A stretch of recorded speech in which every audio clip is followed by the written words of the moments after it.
Why does sparks, say from a fire, go upwards? People can sit there and say, oh, hot air currents and flame, and that's why it goes up. That's not what I'm talking about. Why does energy, high energy, go upwards? And if it goes upwards, where is the high energy level? Well, if it's going to where the high energy is, then the energy levels of this planet, the highest energy levels, are up in the sky. Which leads to the idea and thought I've been having for quite some time, which is correct. A magnet is devoid of energy, which is why it's trying to pull things in.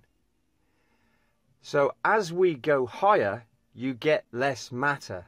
So the highest energy content is where matter isn't.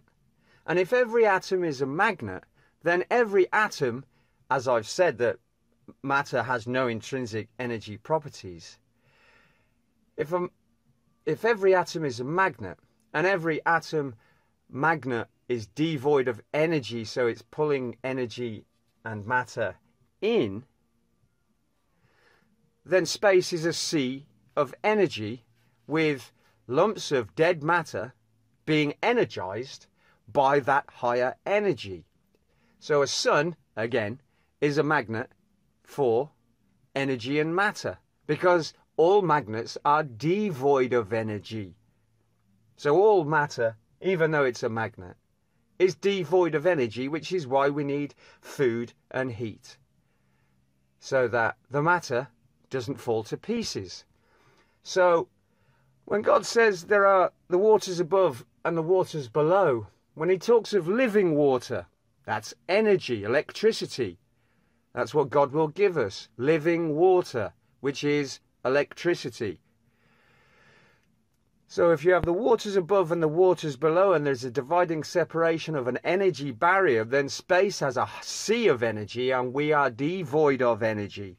And so that is why we are sucking energy in from the sun. Something that has too much energy will not absorb more energy, it will just start to radiate energy. So your body is devoid of energy, which is why you need to eat.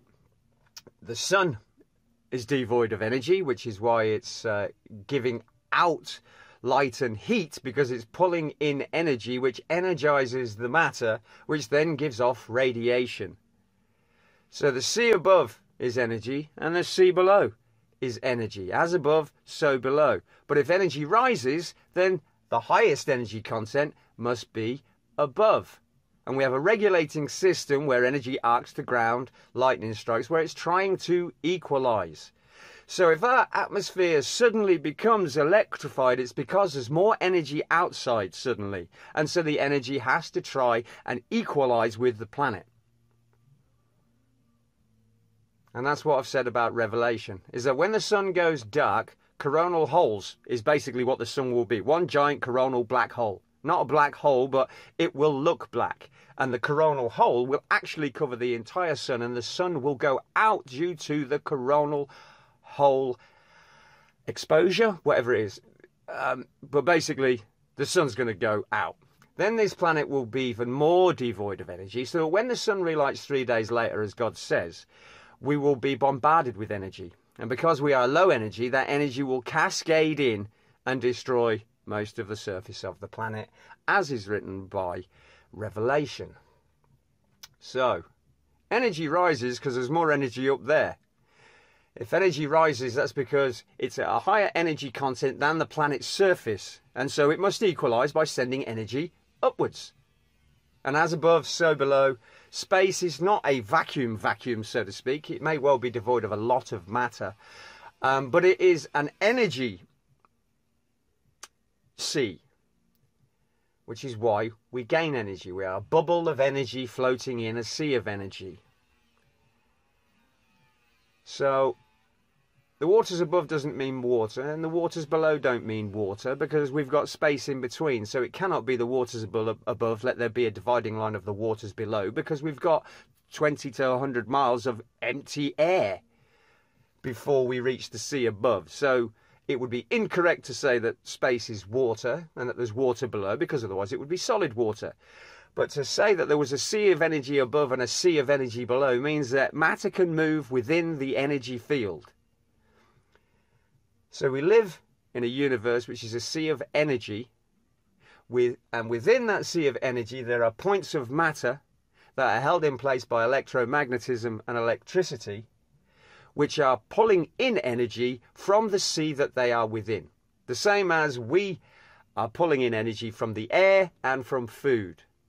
So the whole universe is an electromagnetic event, exactly the same way that the Bible is an electromagnetic event, and should be viewed as such. And all energy travels in a double helix vortex to double helix halo wave to Ouroboros field sphere and back to double helix vortex, which looks like a spinning top or a gyroscope when it's in full movement. And if you stack a load of those one on top of the other, you get a heteromach formation. All these things that I'm saying are revealed on earlier videos that I have done. I was just thinking about energy, heard on UCB Canada, they were talking about something completely different, but sparks go upwards, said Job. And as surely as sparks go upwards, man will have troubles in his life. And from that, you have to ask, why does it go up? And it's got nothing to do with air currents or anything else. It's to do with energy levels. So we come back to space is a sea of energy. All matter are magnets devoid of energy, because all matter has no intrinsic properties of energy. It only has spirals that can contain the energy like a sponge. So that's the difference in observational evidence and using the wrong biblical terms to describe something that is not what you thought it was. So the sea above divided by the sea below, or separated, is an electrical level. And so that is why the planet is heating up. We are moving into open space out of a cloud pocket in the universe. And so we are now going to be bombarded with radiation from space. And so because of that, the sun is going to actually accept too much energy, and so is going to blow a fuse, so to speak. Speak to an electrician. Trip switches are in every electrical circuit. And that's why the sun will go out. We will move into interstellar space, so to speak, and out of the local cloud. See Suspicious Observers channel on YouTube for that information. We will be moving out of the local cloud, which is giving us a light dispersion field in the sky. And so when we move out of that cloud, all the stars, by my opinion, will disappear. Because light works on diffusion, which is why we can see in our atmosphere. It's because we have an atmosphere. So if we're in a local cloud, which is like an atmosphere, it will stop diffusing the light. And so all the stars will go out, apparently by observational viewing. And then we will get bombarded. Especially when the sun comes back on. And we start accepting so much more energy because it's outside. And that will be the days of revelation. So take hope that God has sent a man to explain these things to you by science, because God is the God of science. Thanks very much. My name is Lee. I follow the Christ. And these are the things that I tell you because he's told me. Thanks a lot. Bye.